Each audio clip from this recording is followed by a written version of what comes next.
साथियों, बिहार नाम जैसे ही आप सुनते हैं आपके मन में कोई ना कोई इमेज जरूर बनती होगी। ऐसा संभव नहीं है कि आप भारतवासी हों और बिहार को लेकर आपके मन में कोई इमेज ना हो।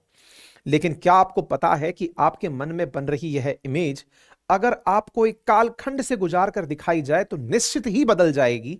आपके दिमाग में संभवतया बिहार को लेकर जिस भी प्रकार की अच्छी तो और अच्छी हो जाएगी, बुरी है तो अच्छी हो जाएगी, बिहार को लेकर के आपके मन में जिस भी प्रकार का भाव है वो आज के सेशन के बाद परिवर्तित जरूर होगा। इसलिए शुरू करते हैं आज का सेशन और जानेंगे कि किस प्रकार से एक समय भारत का सबसे पावरफुल और सबसे समृद्ध राज्य बिहार आज इस हाल में क्यों है, देश के सबसे पिछड़े राज्यों में बीमारियों में पहला बी क्यों है। चलिए शुरू करते हैं। जैसा कि आप सभी जानते हैं कि बिहार भारत का तीसरा सबसे अधिक जनसंख्या वाला राज्य और प्राचीन भारतीय इतिहास का महत्वपूर्ण केंद्र है। लेकिन जब आप बिहार राज्य शब्द हमारे कानों में पड़ता है तो हमारे मन में इसकी दो छवि बनती हैं। पहली उस राज्य के तौर पर जो देश आईएएस आईपीएस देने वाला राज्यों में गिना जाता है, और दूसरी छवि उस राज्य के तौर पर जो भारत का सबसे गरीब राज्य है, जिसकी साक्षरता दर सबसे कम है, जहां लोगों का एक बड़ा वर्ग स्वास्थ्य, शिक्षा, रोजगार, सड़क जैसी मूलभूत आवश्यकताओं से भी वंचित है। साथियों, ऐसा बिल्कुल नहीं है कि भारत के सभी राज्यों में सारी सुविधाएं मौजूद हैं और सिर्फ बिहार ही कहीं ऐसा राज्य हो जहां ऐसी सुविधाएं ना हो। ऐसा बिल्कुल नहीं है कि भारत के बाकी सभी राज्यों में सारी सुविधाएं मौजूद हैं और सिर्फ बिहार ही ऐसा राज्य है जहां ये सारी समस्याएं हैं। लेकिन जब हम बिहार के इतिहास में झांकते हैं तो हमें देखने को मिलता है कि बिहार उस मगध साम्राज्य का केंद्र रहा जो महाजनपद काल से 7वीं सदी तक यानी लगभग 1200 वर्षों तक भारतीय उपमहाद्वीप का सबसे अधिक शक्तिशाली साम्राज्य रहा। और इस मगध साम्राज्य ने ही हमें बिंबिसार, महात्मा बुद्ध, महावीर, जैन, मौर्य काल में महासम्राट अशोक और गुप्त काल में समुद्रगुप्त जैसे महान सम्राट दिए। तीसरी और छठी शताब्दी में रहे गुप्त साम्राज्य को भारतीय इतिहास का स्वर्णिम काल कहा जाता है, क्योंकि गुप्त सम्राट के शासनकाल में भारत में संख्या शास्त्र, खगोल शास्त्र, विज्ञान और धर्म दर्शन शास्त्र के क्षेत्र में अभूतपूर्व प्रगति देखने को मिली थी। और जब विज्ञान और शिक्षा की बात हो रही हो तो हम विश्व प्रसिद्ध नालंदा विश्वविद्यालय को कैसे भूल सकते हैं, जिसमें महान गणितज्ञ आर्यभट्ट जैसे प्रधानाचार्य और शून्यवाद का सिद्धांत देने वाले नागार्जुन जैसे आचार्य मौजूद थे। साथियों, एक और बिहार का वह इतिहास जिसके बिना हम प्राचीन भारत का वर्णन भी नहीं कर सकते, और वहीं दूसरी ओर भारत को इतने बड़े साम्राज्य और इतने महान व्यक्तित्व देने वाले बिहार आज बिल्कुल हाशिए पे नजर आता है। सवाल है, ऐसा क्यों? कभी भारत की सबसे समृद्ध राजधानी रहा पाटलिपुत्र आज भारत के सबसे गरीब राज्य की राजधानी पटना बन गई है। कभी विश्व भर के लोगों के लिए 800 वर्षों तक ज्ञान पुंज रहा नालंदा विश्वविद्यालय वाला राज्य आज भारत का सबसे कम साक्षरता वाला राज्य बन गया है। विस्तार पूर्वक आज के सेशन में इस विषय पर चर्चा होने वाली है। साथियों, बिहार का जो आज अधिकतम हिस्सा है वो लंबे समय तक एक ही साम्राज्य का हिस्सा रहा, यानी मगध साम्राज्य का, जिसने राजगीर, मिथिला, पाटलिपुत्र जैसे आज पटना कहा जाता है, बोध गया और नालंदा जैसे स्थान प्रमुख थे। और इसीलिए बिहार का जो अपना इतिहास है उसमें मगध का जिक्र बहुत अनिवार्य हो जाता है। आज के बिहार के ऊपर आने से पहले हम थोड़ा सा इसके प्राचीन इतिहास को जान लेते हैं। मगध के इतिहास को 600 ईसा पूर्व के आसपास शुरू किया जाता है, क्योंकि इस समय अवधि के बाद हमें साम्राज्य का एक क्रम और उनके शासनकाल की मुख्य बातें जानने को मिलती हैं। 600 बीसी से लेकर 7वीं शताब्दी एडी तक मगध भारतीय उपमहाद्वीप का केंद्र था, और इस दौरान मगध में हर्षक, नंद, मौर्य, गुप्त राजवंशों ने शासन किया, जिसमें सबसे लंबी अवधि तक गुप्त वंश का शासन चला, लगभग 300 वर्षों तक। गुप्त वंश की स्थापना श्री गुप्त की। गुप्त वंश के शासनकाल को भारतीय इतिहास का स्वर्णिम काल कहा जाता है, क्योंकि गुप्त काल के दौरान मगध, विशेषकर बिहार का क्षेत्र, भारत का सबसे महत्वपूर्ण स्थान बन चुका था। इसका सबसे बड़ा कारण था 5वीं सदी में कुमारगुप्त द्वारा नालंदा विश्वविद्यालय का निर्माण, और अपने चरम पर इस विश्वविद्यालय में दुनिया भर से छात्र अध्ययन करने आते थे। और यह परिसर इतना बड़ा रहा होगा, इसका अंदाजा आप यूं लगा सकते हैं कि इसमें 10,000 छात्रों के रहने की व्यवस्था हुआ करती थी। इस विश्वविद्यालय में 2000 आचार्य थे, जिनमें आर्यभट्ट और नागार्जुन भी थे, जिनके विषय में हमने वीडियो के शुरुआत में जिक्र किया था। गुप्त साम्राज्य के शासन में ही भारत को अंकन की दशमलव प्रणाली, महान संस्कृत महाकाव्य, हिंदू कला के साथ साथ खगोल विज्ञान, गणित, धातु विज्ञान की बहुत अच्छी समझ हुई। गुप्त काल की धातु विज्ञान का सबसे बड़ा उदाहरण तो आज भी हमारे सामने है, दिल्ली के अंदर स्थित लौह स्तंभ, जिसे चंद्रगुप्त द्वितीय के शासनकाल में निर्मित किया गया था। लगभग 1600 साल बाद भी वो बिना जंग के यूं की यूं खड़ा है। गुप्त काल में मंदिरों के निर्माण और वास्तुकला पर भी विशेष जोर दिया जाता था। देवगढ़ में स्थित दशावतारम मंदिर इसका प्रमुख उदाहरण है। इसके अलावा व्यापारिक दृष्टिकोण से भी गुप्त साम्राज्य ने बहुत अधिक सफलता प्राप्त की। गुप्त काल के दौरान व्यापार उड़ीसा और दक्षिण भारत के तटों से दक्षिण पूर्वी एशिया में होता था। वहीं रेशम मार्ग, लाल सागर और फारस की खाड़ी से समस्त मध्य एशियाई और यूरोपीय क्षेत्रों में व्यापार हुआ करता था। लेकिन गुप्त वंश के बाद आए राजवंशों के शासनकाल में 7वीं सदी के अंत तक मगध लगभग अपनी संपूर्ण पहचान खो चुका था और भारत में दूसरे अलग अलग शक्तिशाली साम्राज्य स्थापित हो चुके थे। और फिर 13वीं सदी के अंतिम दशक में मगध ने अपनी सबसे बड़ी सांस्कृतिक पहचान भी खो दी, जब तुर्की शासक बख्तियार खिलजी ने साल 1293 में नालंदा विश्वविद्यालय में आग लगवा दी। कहा जाता है कि इस विश्वविद्यालय में इतनी पुस्तकें थी कि पूरे 3 महीने तक यहां के पुस्तकालय में आग धधकती रही। बख्तियार खिलजी ने सभी बौद्ध भिक्षुओं को मौत के घाट उतार दिया और उसके इस आक्रमण के बाद हुए लगातार आक्रमणों में बिहार में स्थित सभी बौद्ध मठों को और मंदिरों को उजाड़ दिया गया। साथियों, इसके बाद 17वीं और 18वीं सदी भारतीय उपमहाद्वीप के लिए फिर से एक नए और प्रभावी परिणाम लेकर आई, जिसका कारण था वास्को डिगामा द्वारा खोजा गया नया समुद्री मार्ग, जिसने फ्रांस, डच, पुर्तगाल समेत ब्रिटेन के उपनिवेशवादी साम्राज्य को भारत में आने के लिए आमंत्रित किया।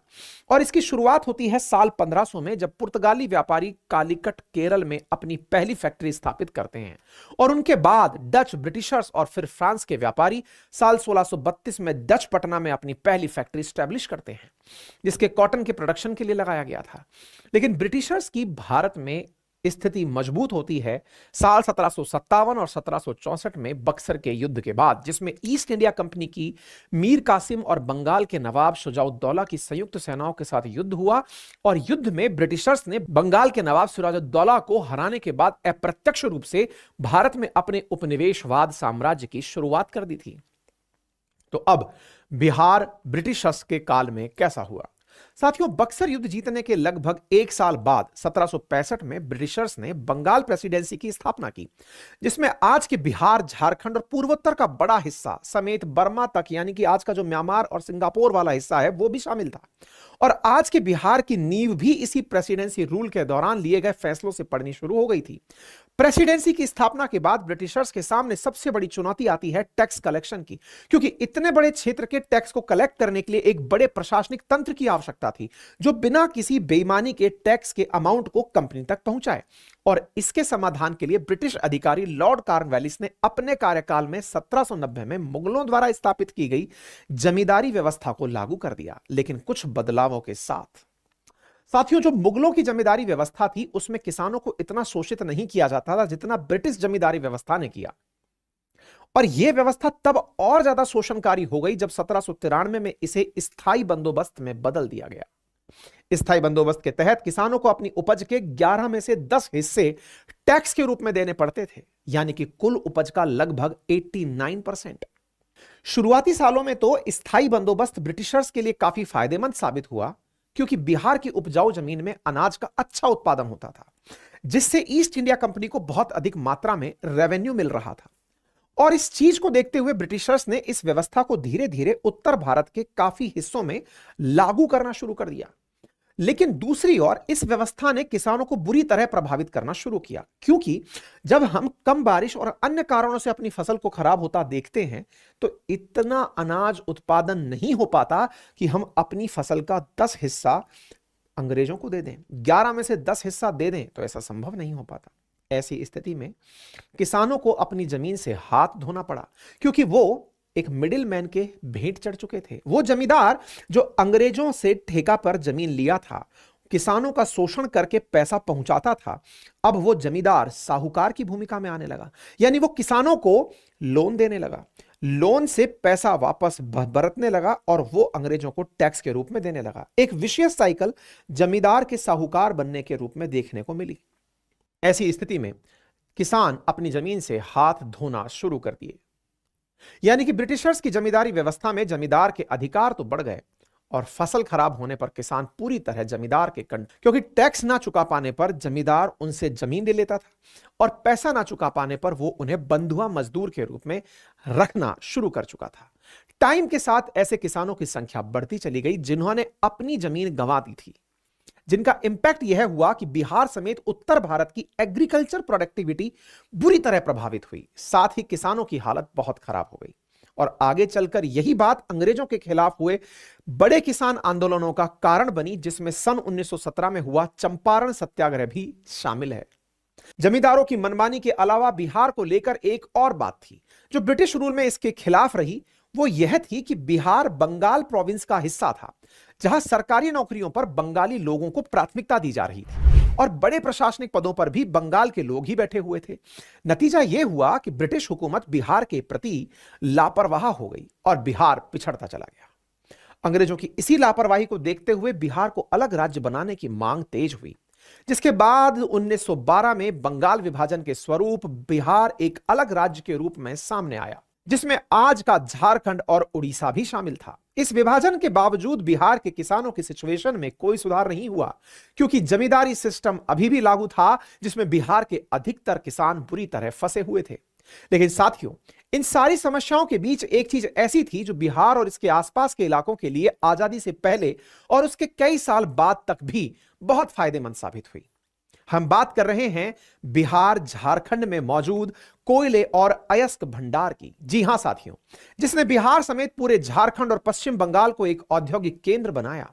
और इसकी शुरुआत होती है साल 1907 में, जब जमशेदजी टाटा तब के बिहार और आज के झारखंड में भारत की पहली स्टील और आयरन प्लांट की शुरुआत करते हैं।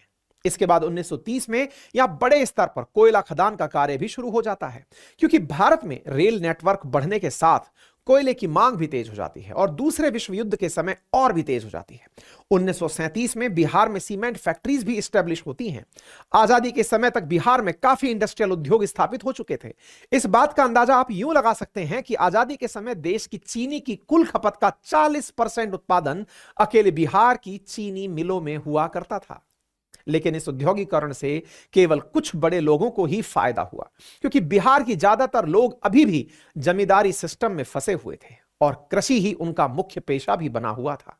साथियों, इन सारे बिंदुओं को जान लेने के बाद यहां पर यह सवाल उठता है कि स्वतंत्रता से पहले जो हम ब्रिटिश हुकूमत के अधीन थे, हमारे पास कोई अधिकार नहीं थे, लेकिन बाद में स्वतंत्रता के बाद भी बिहार की हालत क्यों नहीं सुधरी? वह कौन सी सरकारी नीतियां और राजनीतिक कारण थे जिन्होंने रिसोर्सफुल होते हुए भी बिहार को सबसे ज्यादा पिछड़ा राज्य बनाए रखा, यानी बिहार आफ्टर इंडिपेंडेंस? स्वतंत्र होने के बाद देश की शुरुआती सरकारों के सामने सबसे बड़ी चुनौती थी एग्रीकल्चर प्रोडक्टिविटी और उद्योगों को बढ़ावा देना, जिसके लिए सरकार ने सबसे पहले जमींदारी व्यवस्था को खत्म किया और किसानों को मुक्त रूप से खेती करने का अधिकार दिया। हालांकि इसके बाद भी बिहार समेत कई राज्यों में जमींदारी सिस्टम लंबे समय तक चलता रहा, लेकिन बिहार को जिस पॉलिसी ने सबसे ज्यादा नुकसान पहुंचाया वो थी साल 1952 में केंद्र सरकार द्वारा लाई गई फ्रैट इक्वलाइजेशन पॉलिसी। जी हां साथियों, जिसके तहत देश में औद्योगिक गतिविधियों को बढ़ाने के लिए सरकार ने देश में कहीं भी उद्योग लगाने पर जोर दिया।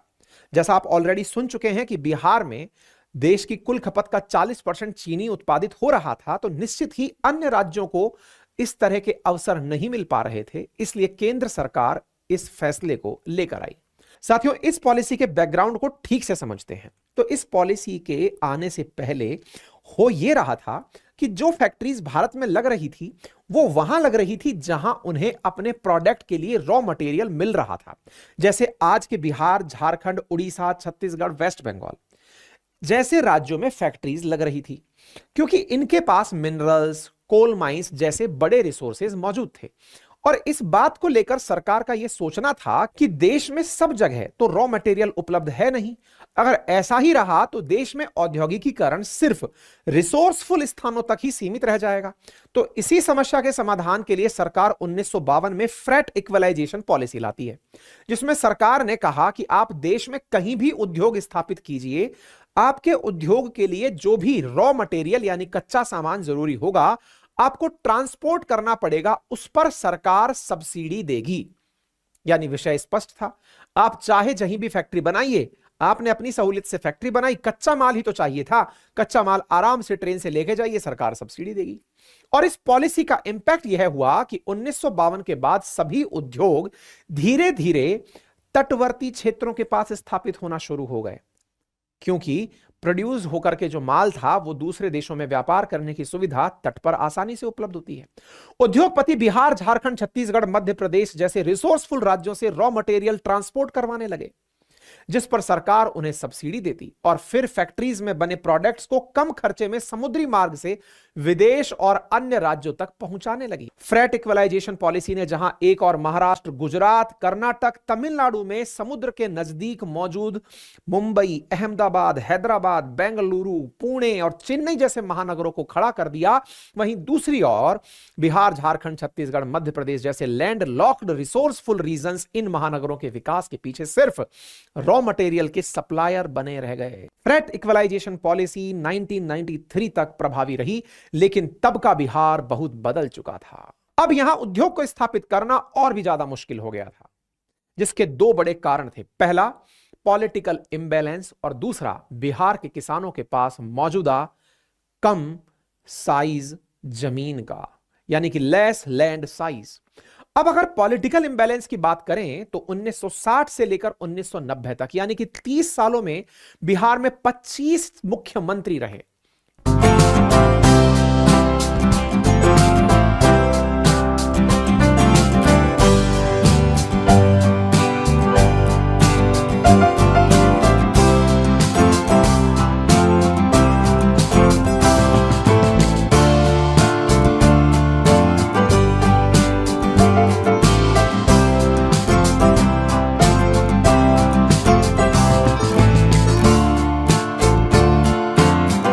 इसके अलावा इन 30 सालों में बिहार में 4 बार राष्ट्रपति शासन भी लगा।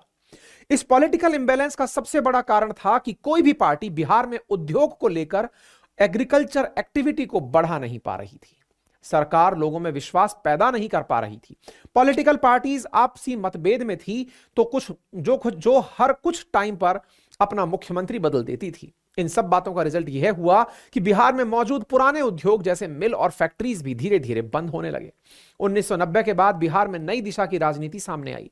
जातिवाद और जातिवाद की इस आइडियोलॉजी ने बिहार को बची हुई उम्मीदों को भी खत्म कर दिया, क्योंकि इस आइडियोलॉजी ने बिहार को एक स्थायी सरकार तो दे दी, लेकिन डेवलपमेंट नहीं दे सकी। लेकिन फिर भी बिहार में आज भी जातिवाद की राजनीति कितनी इंपॉर्टेंट है, इसका अंदाजा आप हाल ही में हुई कास्ट बेस्ड सेंसस से लगा सकते हैं। 1990 के बाद बिहार में लूट, हत्या जैसी घटनाएं तेजी से बढ़ने लगी और सरकार पर भी बड़े बड़े घोटाले करने का आरोप लगने लगा, जिसके चलते उसकी सोशल इमेज और ज्यादा खराब हुई। दूसरी ओर बिहार के अधिकतर किसानों के पास मौजूद बहुत कम माप की कृषि भूमि से भी दो नई प्रॉब्लम सामने आई। पहला, कम कृषि भूमि होने की वजह से अधिकतर किसान मॉडर्न एग्रीकल्चर इक्विपमेंट को अपनी कृषि का हिस्सा नहीं बना पा रहे थे, क्योंकि कम माप की कृषि में, कम माप की भूमि में इतना ज्यादा उत्पादन ही नहीं था कि वो मॉडर्न इक्विपमेंट पर होने वाले खर्च को उठा सकें।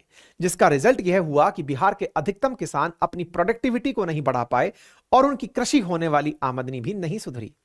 किसानों की स्मॉल साइज लैंड होल्डिंग्स ने दूसरी समस्या जो निकल कर आई वो यह थी कि उद्योगों के लिए होने वाली लैंड एक्विजिशन प्रोसेस, जिसमें कि उद्योग के लिए जमीन के बड़े भूभाग को अधिकृत करना पड़ता था। लेकिन बिहार में एक फैक्ट्री के एस्टेब्लिशमेंट के लिए कई सौ किसानों से बात करनी पड़ती थी, क्योंकि किसानों के पास छोटे छोटे भूखंड थे। आपको जमीन चाहिए तो आपको बड़े भूखंड पर, अगर आपको फैक्ट्री लगानी है तो बड़ा भूखंड चाहिए। बड़े भूखंड के लिए काफी सारे किसानों से बात करनी पड़ेगी, और काफी सारे किसानों से बात करनी पड़ेगी तो ऐसी स्थिति में अगर 2-4 लोगों ने भी अपनी जमीन देने से मना कर दिया तो फिर सारा मामला बेकार हो जाता था। साथियों, ये लैंड एक्विजिशन जैसी बेसिक चीजें एज ऑफ डूइंग बिजनेस को इंपैक्ट करती हैं। यही कारण है कि एज ऑफ डूइंग बिजनेस यानी व्यापार की सुगमता में 36 राज्य यूनियन टेरिटरी के लिस्ट में बिहार 26वें नंबर पर आता है। वहीं दूसरी ओर सबसे स्मूथ लैंड एक्विजिशन प्रोसेस वाला स्टेट गुजरात रहा, जो कि इसी कारण एज ऑफ डूइंग बिजनेस में या तो कभी पहले स्थान पर या कभी दूसरे स्थान पर रहा। एक तो कोस्ट लाइन और दूसरा लैंड एक्विजिशन का आसान होना। बिहार में लैंड एक्विजिशन के इस डिफिकल्ट प्रोसेस का दूसरा नेगेटिव इंपैक्ट यह हुआ कि कई बार बड़े बड़े प्रोजेक्ट्स बहुत धीमे धीमे पूरे होते और जो एक स्टेट के लिए उसकी बिजनेस इमेज को डैमेज करते थे। और बिहार के साथ कुछ ऐसा ही हुआ। पॉलिटिकल इंबैलेंस, लैंड एक्विजिशन के साथ साथ बिहार को तीसरा बड़ा नुकसान हुआ साल 2000 में, जब उससे अलग होकर एक नया राज्य झारखंड बना। झारखंड के अलग होने से बिहार ने अपनी उपजाऊ जमीन और मिनरल्स का एक बहुत बड़ा हिस्सा खो दिया, क्योंकि बिहार ने जिस एरिया में थोड़ा बहुत उद्योग इन्वेस्ट किया था वो सारा झारखंड के हिस्से में चला गया और बिहार को खाली हाथ रहना पड़ा। इन सारी सोशल प्रॉब्लम्स के साथ बिहार में लंबे समय तक नक्सलवाद का सामना भी रहा। बिहार के साथ साथ छत्तीसगढ़, झारखंड, उड़ीसा, तेलंगाना, मध्य प्रदेश भी लंबे समय तक नक्सलवाद से जूझते रहे। इसके साथ कुछ और प्रॉब्लम्स भी रही जिन पर बात करना जरूरी है, जैसे हर साल आने वाली बाढ़ से भी बिहार को हजारों करोड़ का नुकसान होता है, जिसमें उपजाऊ भूमि और फसल का नुकसान बड़ी मात्रा में होता है।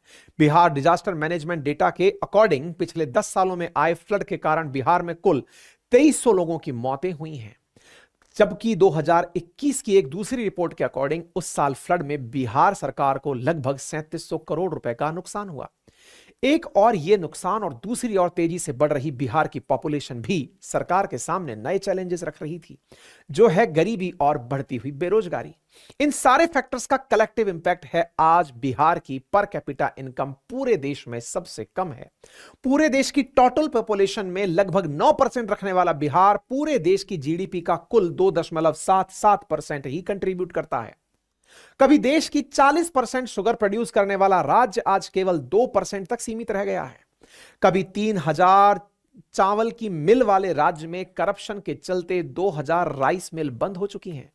आज बिहार के लगभग 34% पॉपुलेशन मल्टी डायमेंशनल पॉवर्टी का फेस कर रही है, जो देश में सबसे ज्यादा है। मल्टी डायमेंशनल पॉवर्टी का मतलब है जिन लोगों के पास अच्छी एजुकेशन, हेल्थ और लाइफ स्टैंडर्ड का एक्सेस नहीं होता है। इसके अलावा बढ़ती हुई जनसंख्या, सीमित कृषि भूमि और उद्योग की कमी ने बड़ी संख्या में लोगों को बिहार से पलायन करने के लिए मजबूर किया है। बिहार के पलायन की कितनी बड़ी समस्या है, इस बात को फरवरी 2020 की एक रिपोर्ट से समझते हैं, जिसमें बताया गया कि बिहार की 50% फैमिलीज ऐसी हैं जो बिहार से पलायन करना चाहती हैं, जिसमें रोजगार के साथ एजुकेशन और हेल्थ भी मेन रीजन है। साथियों, अब अगर थोड़ी देर के लिए हम बिहार के उद्योग और एग्रीकल्चर जैसे सेक्टर्स की दयनीय स्थिति को इग्नोर भी कर दें कि फ्रेट इक्वलाइजेशन पॉलिसी की वजह और किसान के स्मॉल लैंड होल्डिंग की वजह से ये सेक्टर पनप नहीं पाए, लेकिन एजुकेशन और हेल्थ जैसे सेक्टर्स में भी बिहार सबसे पिछड़ा नजर आता है। ऐसा क्यों? बिहार आज भारत का सबसे कम साक्षरता वाला दर का राज्य है। एक और राज्य में बड़े नंबर्स में अच्छे कॉलेज और यूनिवर्सिटी की कमी है, वहीं दूसरी ओर स्कूल्स में फेक टीचर्स बच्चों को पढ़ा रहे हैं। और अगर हेल्थ केयर की बात की जाए तो यहां की पिक्चर भी सेम ही है। कोविड के टाइम पे तो बिहार समेत कई राज्यों के हेल्थ केयर सिस्टम की पोल ही खुल गई, खासकर रूरल एरिया में, जहां डॉक्टर्स के साथ साथ हॉस्पिटल में बेसिक फैसिलिटीज की भारी कमी देखने को मिली। यही सारी चीजें एक साथ मिलकर इंपैक्ट करती हैं किसी स्टेट या कंट्री की ग्रोथ को। और अगर बिहार भी इस पिछड़ेपन से बाहर निकलना चाहता है तो सबसे पहले उसे शिक्षा और स्वास्थ्य जैसी बेसिक नीड्स को ठीक करना होगा। उसके बाद एग्रीकल्चर सेक्टर्स को, फार्मर्स के कलेक्टिव एफर्ट्स को सुधारना होगा। सिर्फ स्कीम को लॉन्च करने से सिचुएशंस नहीं चेंज होती, उनको रूट तक इंप्लीमेंट करना पड़ता है, तब जाके कुछ सालों में रिजल्ट्स आते हैं। यह बात सबको समझनी चाहिए। साथियों, यह भी सच है कि बहुत सी ज्योग्राफिकल कंडीशंस और डेमोग्राफिकल चैलेंजेस किसी भी स्टेट या कंट्री के डेवलपमेंट में एक जरूरी हिस्सा होते हैं। अगर ज्योग्राफिकल कंडीशंस अच्छी होंगी तो सारी चीजें पॉसिबल और आसान नजर आती हैं। अगर खराब होंगी तो चीजें मुश्किल जरूर होती हैं, लेकिन असंभव नहीं। परंतु जब बिहार की बात आती है तो यहां सबसे बड़ी कमी महसूस होती है लीडरशिप की, क्योंकि आजादी के बाद शुरुआती दशकों में पॉलिटिकल इंबैलेंस और उसके बाद आइडियोलॉजिकल इंपैक्ट ने बिहार को पीछे धकेलने का काम किया, और इन सब के कारण हुई प्रशासनिक त्रुटियों और सामाजिक अव्यवस्थाओं ने इस पिछड़ेपन को और ज्यादा बढ़ाने का काम किया। साथियों, यह था हमारा बिहार के संक्षिप्त इतिहास और इसकी आज की स्थिति के ऊपर वीडियो। आई होप आपको हमारे द्वारा दी गई है जानकारी पसंद आई होगी। आपका क्या सोचना है इसके विषय में कमेंट बॉक्स में हमें अपनी राय अवश्य दें। यह संभव है कि सारे कारणों का एक सेशन में कलेक्शन पॉसिबल ना हुआ हो। आपसे गुजारिश है कि आप भी अपनी तरफ से कुछ पॉइंट्स ऐड करें और अगर आपको लगता है कि और भी कोई कारक जिम्मेदार है तो फिर हम भविष्य में और भी कोई अपडेटेड वीडियो आप तक लेकर आएंगे। लेकिन जाने से पहले आप इस चैनल को सब्सक्राइब करना बिल्कुल ना भूलें। धन्यवाद।